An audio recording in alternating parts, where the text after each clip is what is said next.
fiction, science fiction, horror, fantasy, crime, LGBT, thriller. You have now entered the House of Mystery with your hosts, Eric Shapiro, David North Martino, John Copenhaver, and Al Warren. Heard on KCAQ 106.5 FM Los Angeles, 102.3 FM Riverside, and 105.0 AM Palm Springs. Welcome back into the House of Mystery. I'm Al Warren. Mr. David Martino is here. I am here. Yeah. Ready to rock. Yeah. Ready to rock. Yeah. Ready to rock. Yeah. The heavy metal guy. Yeah. well, good. Yeah. So, now it's been a fun week so far and we're going to continue that. That's good right. Good times. Nothing but good times. So now today we have got a writer that's written a lot of books and he covers a lot of areas, everything from golden retriever mysteries to gay adventure, mystery, romance, police procedurals. It's just all in one and all. So Mr. Neil Plakcy, thank you for being here. Oh, it's my pleasure. Thanks for having me. Neil, so how did this all start for you? I mean, it looks like you've got a ton of books out here, like even more than me. My God, people call me prolific. So what's going on? How did it start for you? Why did you get into writing? I think, like a lot of authors, I started writing as a kid. I actually had access to one of those newspaper databases a few years ago and Googled my name, and I found a story that I had written that made no sense at all, that was in the local newspaper when I was 7. But I really decided when I was 16 that I wanted to be a writer, majored in English in college. But of course, back in those days, before there were computers, it was not a good career path. So I went on to get an MBA and work in a bunch of different fields. Then I landed here in South Florida in 1986 and began taking graduate level classes in an MFA program, a Master of Fine Arts in Creative Writing, from Florida International University, which was very close to my home and run by some really terrific authors. And that's really when I began to write seriously and eventually, kept working. And my first book came out in 2009. And that was both a police procedural set in Honolulu, with a homicide detective, and also a gay coming out novel. So the detective gets dragged out of the closet during a big case. And that was my introduction to the world of publishing. What gave you the confidence to decide to publish that, actually? Because when you're writing and you're doing other jobs and stuff, what was it that kind of made you go, well, why not, and get it out there? I think it was seeing the examples of my classmates in the MFA program and being exposed to authors and publishers. And it's funny because I had an agent in New York who was representing the book, and she came back to me and said, I've tried all the people that I know in publishing who would publish this book, and I can't find anybody. So why don't you go ahead and write something else? And then I went to the Miami Book Fair International, which is huge, one of the largest book fairs in the country. And there was a guy there who was pushing a book he had edited called Rebel Yell, about gay men in the South, stories of gay men in the South. And I was like, I'm not really interested in this, but I really should go just to make connections, and you never know what you're going to hear. And at the end of his presentation, I raised my hand and asked, my agent has said there isn't much market for gay mysteries these days. Do you agree with that? And he said, well, actually, I'm working as an editor for a small publisher, and we've just hired a sub-editor to work specifically on gay genre books, mystery, horror, romance. And I said, can I have your card?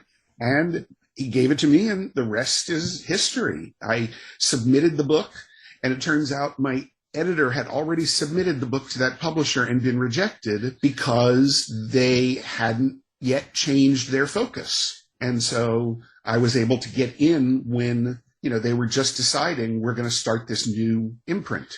Of course, the imprint failed, and I was very fortunate to get that book picked up by another publisher called Allison Books, who were at that time the biggest publisher of gay and lesbian literature. And I was able to do a couple of books with them. And then that's when the ebook revolution came around. And that really changed everything for me. Yeah. Yeah. It gives you a lot more power over what you're doing, right? In your books. Absolutely. And for somebody like me, and, must be like you if you're as prolific as I am, the traditional publishing model of, okay, we'll take one book from this author for and it'll take us maybe 2 years from the time we accept the book until it goes through editing, pre-book marketing, and then comes out. And I said, I don't want to wait 2 years for books.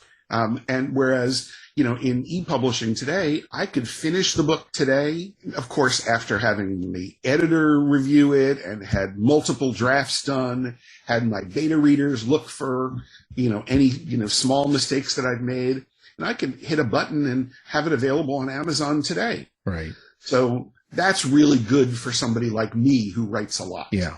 Yeah, it gives you that advantage. I still use publishers, and I do self-publishing, so I kind of go back and forth because, yeah, you're right. The publisher doesn't want to take on more than one book at a time from you, usually. And, the other thing that I have noticed, and this is publishers in general, I'm sure there are some who do a better job, they really don't do a lot of marketing for you. They expect you to do the marketing. And if I'm going to give up a huge percentage of my royalties, that first book, Mahu, my royalty percentage was 7%. Right. If I'm going to give up 93% of my money, I want you to do something for it. Yeah. Yeah. And so I've found that by outsourcing, I have a terrific cover designer, I have a terrific editor who I had worked with when he was working for a New York publisher. He had edited a book of mine. I have a great assistant who does a lot of marketing for me. So I have my minions, as I like to say. And they help me get the books out, in a great way that really satisfies the desires of my readers. I had a new book that came out February 14th, and as of yesterday, I had 9 5-star ratings on Amazon for it, and I already had readers saying, when are we going to see the next in the series? I'm like, that took me 3 months to write, and you read it in a day. So when you're doing it, when you have a series like that, I'm imagining, or you're talking about The Lord and the Frenchman, right? Yes, exactly. Yeah. So that's book 2. So when you're talking about a series, so you've got 2 books already, and you get readers and fans and whatever telling you about what they liked and don't like, or I like this character, you get all that stuff. Do you find that when you go to book 3, or the next book in the series and another series, that you start to write to kind of to please or towards the people that read and give you reviews? I like to think that I am writing what I want, and that therefore that's what the readers are responding to. And I can give you a good example of that with my Golden Retriever mysteries. The basic impetus for those books was my own Golden Retriever, who I just fell in love with. And he was my constant companion. He had a lot of funny quirks. And I said, I really want to write a book which has a dog as a primary character. And there was an author named Lillian Jackson Braun who had written a whole series of books that began with The Cat Who. And in those, the cats provided clues to the human to solve the case. So the cat might knock over a book that would provide a clue. The cats would run around and do something. So I said I could do that with a dog. And I used that kind of as my model. And now people really have responded. I'm book 15 now. People have responded to that. They love the dog and they want more of the dog. And that's one of the things that my editor always says, after I have done a couple drafts and submitted to him, he'll come back and, one of his comments is usually, any place you can add more Rochester, I think will be great. That's what your readers love. And so, so I'm doing that, writing about the dog because I love the dog. I love my current dogs. I say to people, I research these books. I spend hours a day researching these books, walking my dogs, feeding my dogs, playing with my dogs, because they give me the inspiration for things that my fictional dog can do. The golden retrievers have big floofy tail, always knocking stuff over. They're nosy. They're always sticking their noses into things. So just by watching them, I get a lot of inspiration. And then that's what the readers react to. Do you write from an animal's point of view, like from their mindset? No, I don't. No. They don't talk. Sorry, no. Well, but I do, I do think, there's a basic conceit, and it is a suspension of disbelief. So is the human the one who is really solving the crime, or is the dog doing things, scratching at an article in the newspaper, for example, knocking over a particular, a book of wedding photographs, banging up against a framed diploma? Is the dog really saying, oh, the clue is here, human, look for it? Or is the human just observing the dog and then riffing off of that? Oh, diploma, graduation, classmates. Oh, I need to talk to one of my classmates. Right. That's the kind of thing. So it's up to the reader to say, do they think the dog's really giving the clues? And I like to have the dog do reasonable dog things. He's not going to bark out the name of the suspect in Morse code. Well, too bad. But, and he's also, I love having places that I can take the dog out to the crime scene. And so he'll sniff around and knows something that maybe the original crime scene investigators missed, or, that will turn out to be a clue that he's just a dog. He's just, sniffing and digging and rolling around. Right. Well, and people like dogs better too, right? Oh, yeah. Dogs are much nicer than humans. Well, and there's a conceit in writing crime fiction. You can do whatever you want to a human. You can even kill a child, but you cannot kill the dog. That's right. Exactly. Why do you think readers like to read about dogs and other animals solving crimes? I think readers, particularly of crime fiction, they want to see a world restored. They want to see an order restored. Okay. Something happens. The world's going along fine. Something happens to disrupt that, to cause a breach in society. And we hope that by the end of the book, or we believe that by the end of the book, the detective will have brought society back into balance again. And just adding the dog in, or the cat, or, whoever, my friend Clea Simon has a ferret. Now her character can communicate with the ferret, and the ferret has a very dark, angsty personality. So I think we just enjoy seeing the animals, and that adds to the pleasure of solving the crime. Is there something you get out of writing a book like this, let's say with the Cozy Dog Mystery, as compared to your other books? I kind of think it's like, you wouldn't want to eat the same thing every day or drink the same thing every day, although I do, tend to have my habits. So it's nice to switch back and forth from a lighter, and certainly in the Golden Retriever books, people die. Good people, bad people, there's crimes committed, but they generally take a much lighter tone than some of my other books, particularly the ones with gay protagonists, where, the protagonist may be fighting against society or fighting against disapproval from somebody in a way that, the guy and his golden just aren't. So sometimes the gay books have a deeper maybe more angsty situation going on. That kind of deep emotional connection can be very valid for readers just as much as reading something that's light and funny. So I try and balance the two out, in my own brain. Do you find that your characters, that the ones you've created for, let's say, both types of books, do you find them comparable when you write them, or do you have the same experience with your characters when you develop them? That's a really interesting question.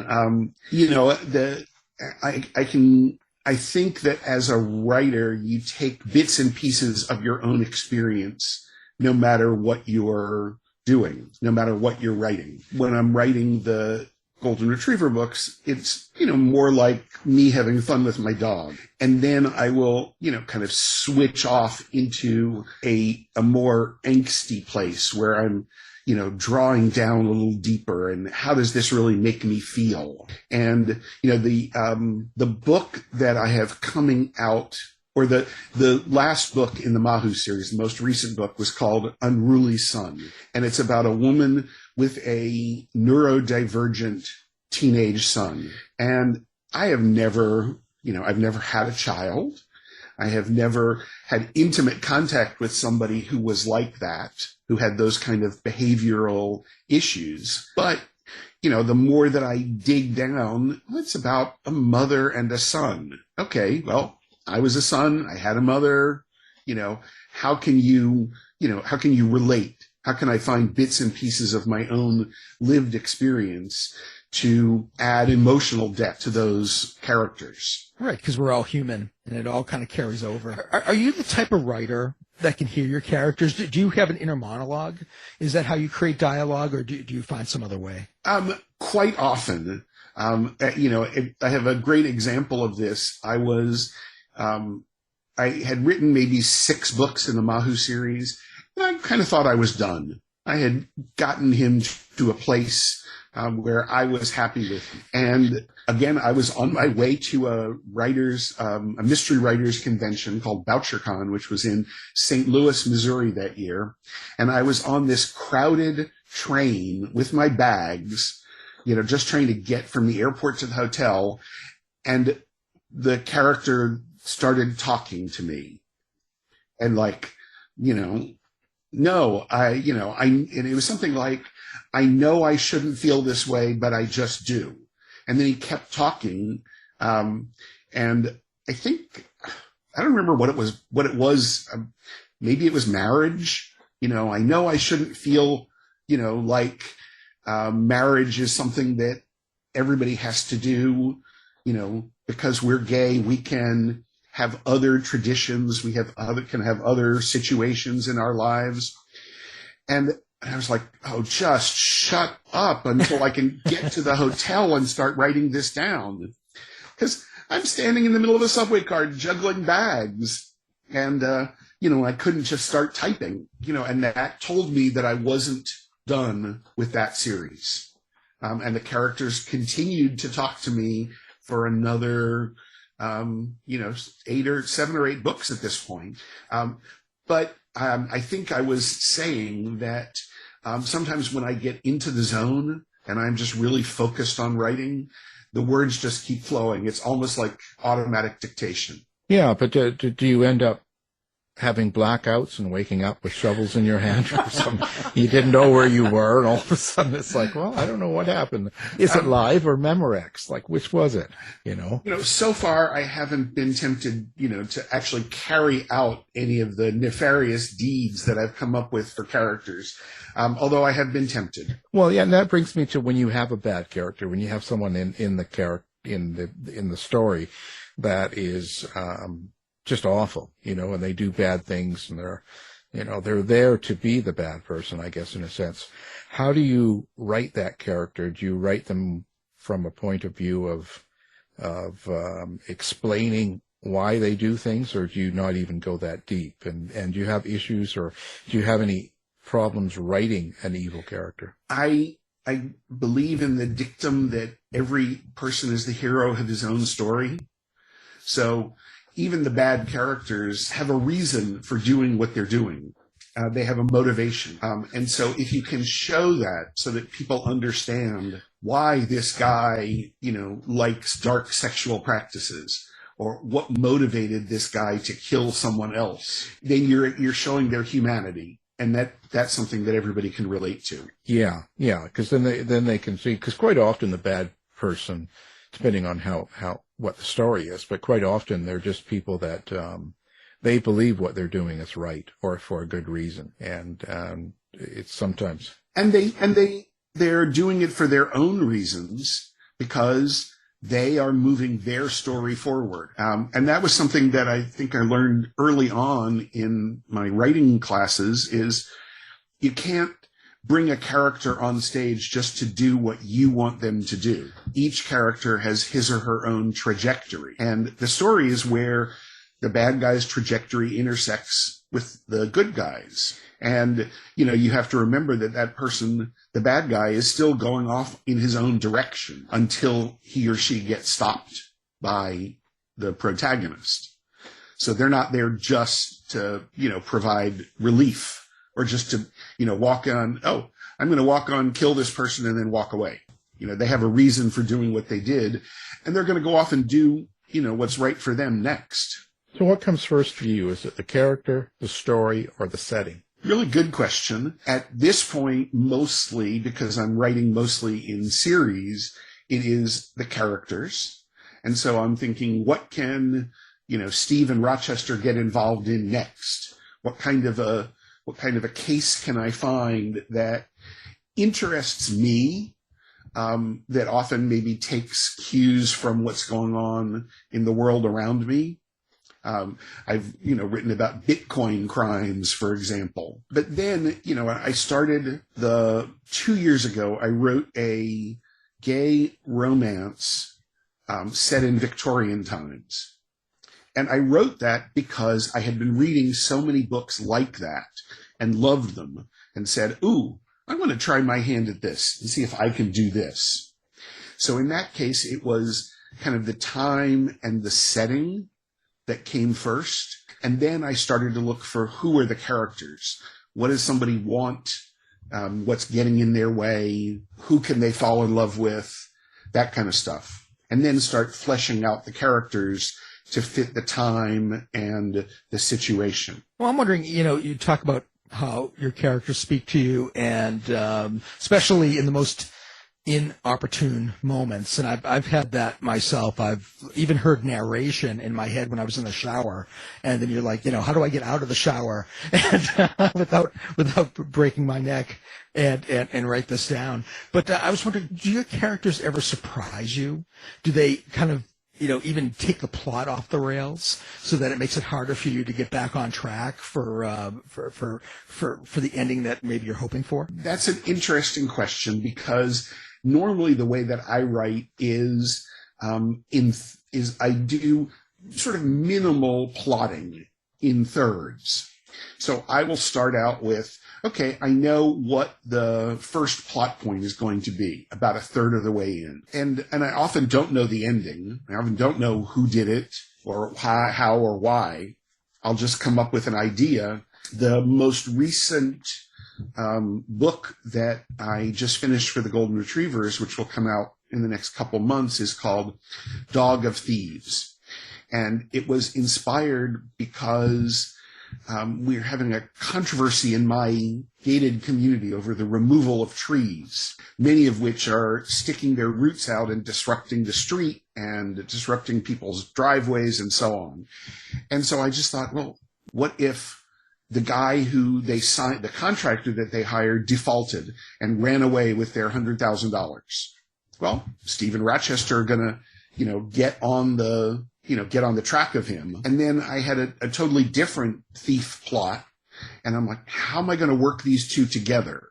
How is this going to have a satisfying resolution? And in those cases, the ideas just kind of came up to me. And sometimes you're right, a character does walk on stage who I have not expected to be there, who I don't know. And then I have to sit down and figure out, who are you? What do you want? How do you fit into this plot? And sometimes I have to just drop them out. One of the conceits of my story with Steve in Rochester, the guy in the Golden, is that his ex-wife, when they were married, had 2 miscarriages. And that really upset him, the loss of these unborn children, and set him off on a difficult path, which ended up with him doing some computer hacking and ending up in prison for a year. And, and part of the arc of the series has been him learning to love again, learning to, willing to give out his love, in this, first of all, to the dog, then to the new girlfriend. And I thought, wouldn't it be interesting if he turns out to have a child? And I wrote, I would say 30 or 40 pages about him being on his, post-college backpacking trip to Europe and meeting a woman. And they had a one-night stand, and he never heard anything more of her again. And now, 20-some years later, a girl shows up and says, "I think you're my dad." Like a really interesting thing. But eventually I said, you know what? The heart of his character is this frustration at not having been able to be a parent. Bringing this young woman in would change the whole dynamic. And so I cut it out.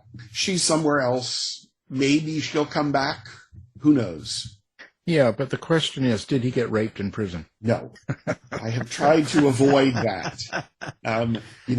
White-collar crimes, a lot of the guys that he was in prison with were similar to him, as opposed to him having gone into a hardcore prison. Okay. And I have to say, I haven't really researched prison conditions for white-collar criminals in California. How do you get into your research, or what do you decide to do for each book? Like, how much time does that take for you? Sometimes it takes a lot.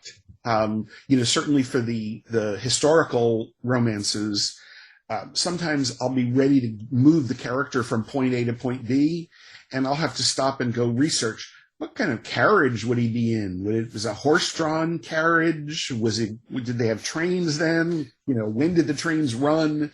And I can really fall down a rabbit hole with that. A lot of times I pick things that I'm already kind of interested in, and so I already know something about. In Dog of Thieves, the other plot is, so I went to the University of Pennsylvania as an undergraduate, and I get all their alumni news. And one day I read an article that somebody from the university museum was working with someone from the university's Working Dog Center, which trains dogs to sniff out cancer, to help an epileptic child prevent seizures or know that seizures are coming, as well as sniffing drugs, doing search and rescue, and so on. And they said there had been an increase in traffic of small artifacts from the Fertile Crescent, the area of particularly Syria, Lebanon, where they'd had a lot of civil wars, and people didn't have money, for their basic living, so they were raiding tombs and museums. And this professor wondered if you could train a dog from scents of items in the museum to then be able to go out and sniff people's luggage on flights arriving from, the Middle East. And of course that, ticked all my buttons. Ooh, crime, dogs, interesting. So, I was able to construct a plot where the dog comes out to the place where Steve works to do a demo and discovers some items that had been planted there, stowed there by thieves a few years before. So, I had to go figure out what kind of items they were. I had to do a lot of research on that. But I also just know a lot about dogs and sniffing, and, I've done some of that research before and search and rescue dogs. Well, do you need to organize your research, and do you have to worry about continuity in your series, or is that something that you don't really have to look at? And if so, how do you organize all the information and the continuity and the characters within your books? I have gradually had to put together series Bibles for the longer running series. Who are all of these characters? So that if I had a realtor in book 1, and now in book 5, and that realtor was a friend of a friend, now in book 5, I need a realtor. I'm going to go back and look for, what was that person's name? And, what did she look like? What description did I use back then so that I can continue with that? I was not very good at fact checking and cross-referencing for my first few books.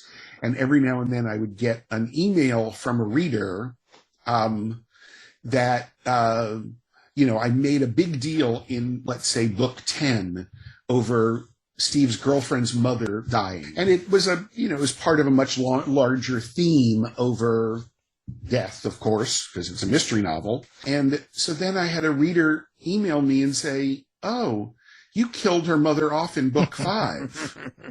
And, this is one of the lovely things about self-publishing. I went back to book 5. I saw that it was really an offhand remark, like, "Oh, Lily had been very upset when her mother died, and it had taken her several months to get over it." And that was really it. So I just cut that line and republished the book so that I could avoid that continuity problem. I did a dumb thing. You're always trying different stuff in different books. And I grew up with lots of immigrant grandparents, great aunts and great uncles, and you'd always hear about people whose names were changed at the border. I thought, I'm going to do that. I wrote a book that was Rochester discovers a bone in a sneaker, and it turns out to be somebody who was a draft evader in Vietnam, and he was on his way to Canada and got forgotten about in a locked room, basically. And if you recall the actress who was skiing and she hit her head and she was fine, then she went back to the hotel and died a few hours later. Right, Richardson. Yes, I used that plot. The guy was out and about, hit his head, went back to hide in the room, and then died. And when he didn't come out of the room, they just assumed he'd gone off on his own. So the guy who was with him did cross the border into Canada, and they made a mistake on his, the person who was handwriting his name made a mistake, and he chose the new spelling of the name in Canada. And that just confused the hell out of readers. Wait, sometimes he's this name and sometimes he's that name? And obviously I did not do a very good job of, clarifying that, but I was like, and readers were like, "Oh, you made a mistake. Sometimes he's this name and sometimes he's that name." And I keep having to respond, "Thank you so much for your email and your careful reading. However, I really did intend for him to have 2 names." Yeah. Well, that's kind of what goes on nowadays. That's the changing world of social media. Well, and I love this opportunity to be in contact with readers. People send me pictures of their dogs, which I think is just adorable. And I post dog-related stuff on Facebook and on Instagram, and people respond and share it. And so, I feel like writing is this solitary thing where, I'm locked up in my room typing, but at the same time, I can have these relationships with people all around the world. When you're putting together these books, do you have a subtext or something you want people to get out of the book after they read it that's, let's say, outside or below the actual entertainment itself? I do. And for example, the Mahu book, Unruly Son, there's a lot of subtext about my hero and his relationship with his parents as someone's son. He has fathered children. He and his partner donated sperm to a lesbian couple, and so the couple live up the street and they're raising the kids, and the 2 dads, spend a lot of time with them. So there is a lot of kind of parenting subtext going on underneath the main plot, which is, how did this woman die? There's some meaning in that. What about for yourself? When you finish a book like that, how do you think it changes you? I think often I am brought more in touch with my own feelings by having to dig through, this character's relationship with his father. It's very funny to me. I'm watching a program on the BBC called The Repair Shop, in which people bring in their family heirlooms and a bunch of people in a barn in England repair them. And I'm sitting there watching, and I can just hear my father in my head going, "Oh, I would never think of using a tool like that for that purpose." Or, "Oh, I used to have a saw like that. Don't you remember?" And, and so like that, brings me in touch with him. And I think the same thing is happening when I'm writing. If I'm writing about a character, writing about, say Steve from the Golden Retriever Mysteries, his relationship with his father, it's making me remember my own dad and thinking of him. So what makes a good book for you? And, one of the first things that I learned when I went to graduate school was that a story is about somebody who wants something and what stands in his or her way and how they eventually achieve that. So a book that does something like that for me makes me happy. I see a character who I relate to, who I enjoy. Maybe I like their voice.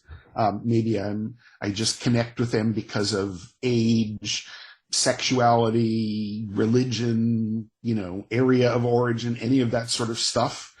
If I can connect with that character, and then see them through some dramatic action to a positive resolution, I'm happy as a reader.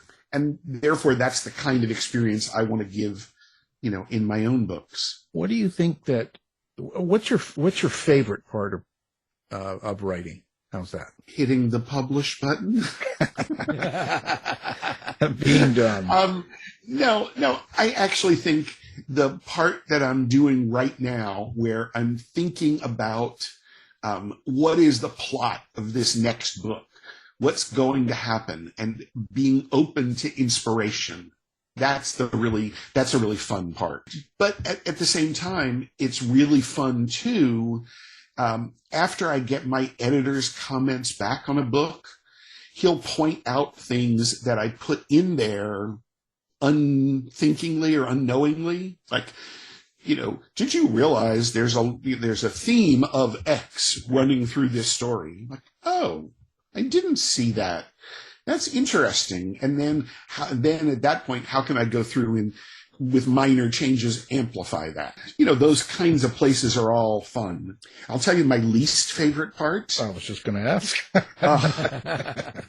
I think all writers have certain tics that they use. So I tend to use the word really a lot. And I tend to use the phrase a lot, often. And so after I have finished, say maybe the second draft of a book, I'll sit down with search and replace and say, okay, tell me how many times I've used the word really. And, there's 89 of them.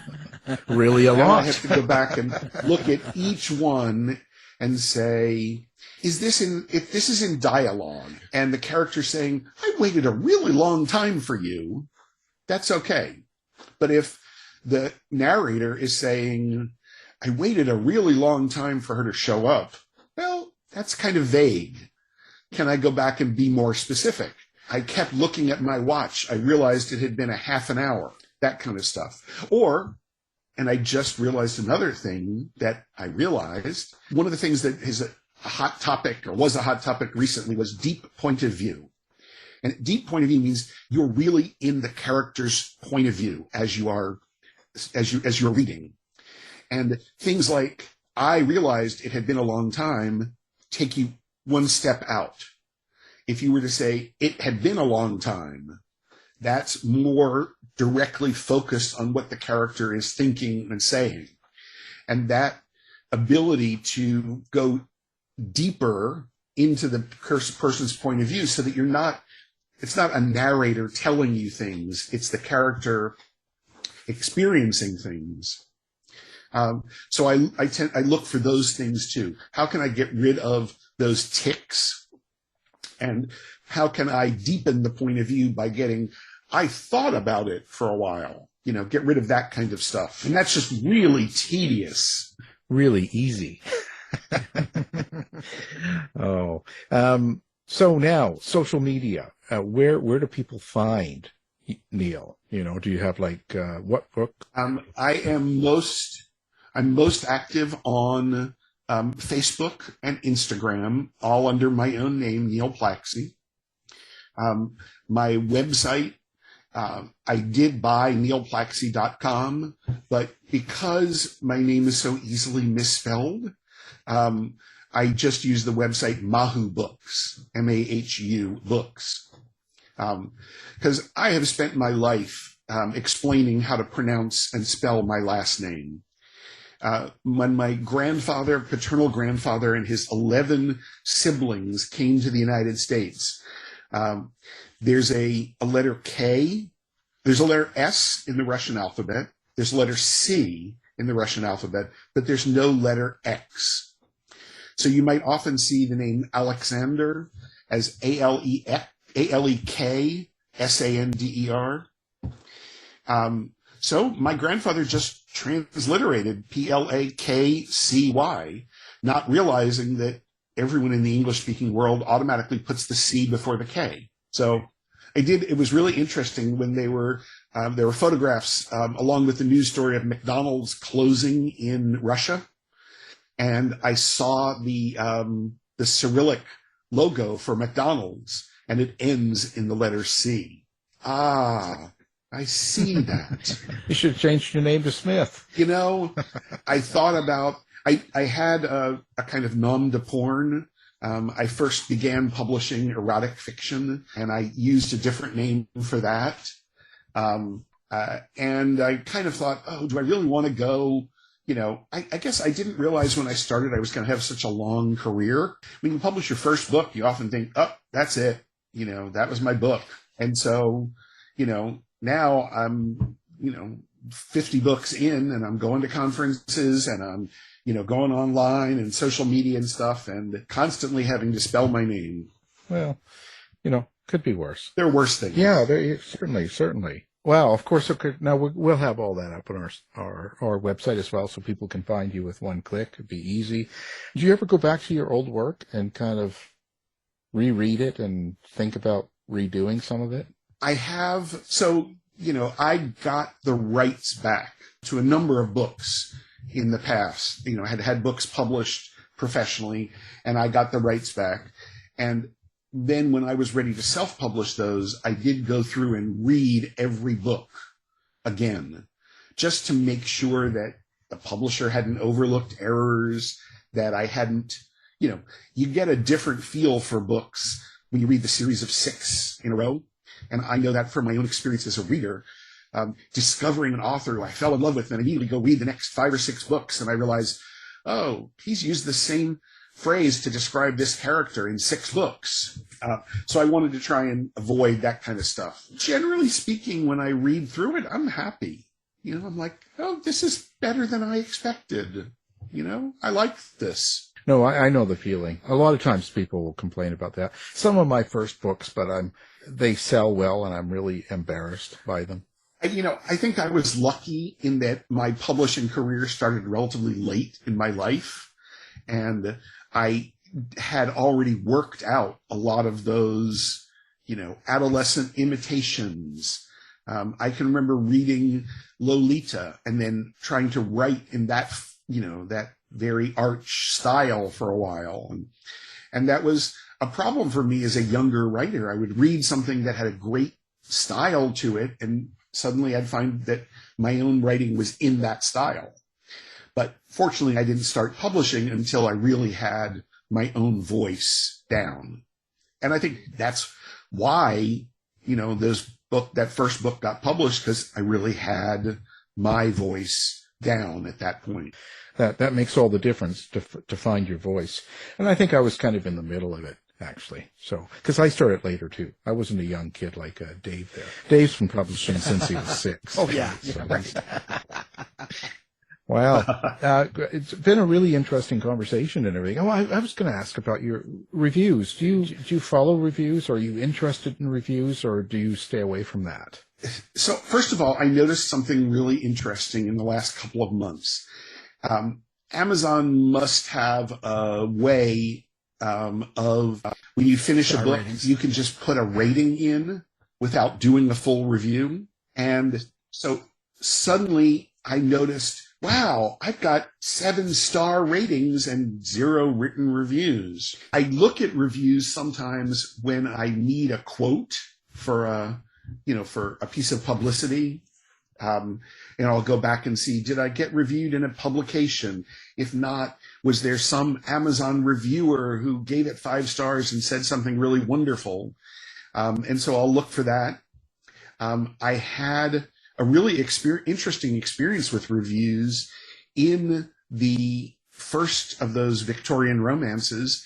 There is a rape scene which is recounted from the past, and and it's relatively explicit, not completely porn explicit. And then by the end of the book, the character meets up with the person who was not the rapist, but was the facilitator, let's say. And he forgives him. You were in tough situations, so was I, blah, blah, blah. And I had a reviewer who just ripped me a new one for that and swore she would never read anything I wrote again, blah, blah, blah, blah, blah. And that really made me go back and think, did that character really forgive this person? And I said, you know what? I don't think so. And I went back and made that change in the book and republished. But then there's also the ones that complain. I know, like even in Dog We Trust, there was number 1 people that were, if you're Christian, don't read this and all that, right? So you get that kind of stuff too. Yeah. I think now that there are more books in the series, people walk into them knowing what they're going to get. And so, and if you did indeed read a couple of reviews and you saw what this is about, then, go forward. I did have, there's a gay couple who are sub-characters, background characters in the Golden Retriever books. And at one point, they came up to the fore for a little bit. And somebody who read that, some reader didn't like that. And I was like, tough, because I have a mission, if you want to say, and the mission is to normalize gay life for readers. And whether I do that in a more overt way in the Mahu books, where, we have a character who comes out of the closet, starts to make friends, falls in love, ends up in a relationship, adopts a dog, fosters a kid, then has their own biological kids, that whole series, as well as, I have these minor characters in the Golden Retriever books who are just going about their business, and they happen to be gay. And if you don't like that, or you don't like the fact that, I have Jewish characters, then these books are not for you. Move on. There you have it. It's been a pleasure having you on the show. Well, thank you very much. This is fun. We'll have everything up on the website, like I said, and thank you, Neil S. Plakcy. Great. Yeah, you asked some real questions that made me think. Thanks, Neil. You've been listening to the House of Mystery radio show. To find out more about our guests, hosts, or shows, go to www.houseofmystery.com. Show's over for now. Was it as good for you as it was for me? Yeah. Good night. This has been a production of Something Weird Media. I'll be back.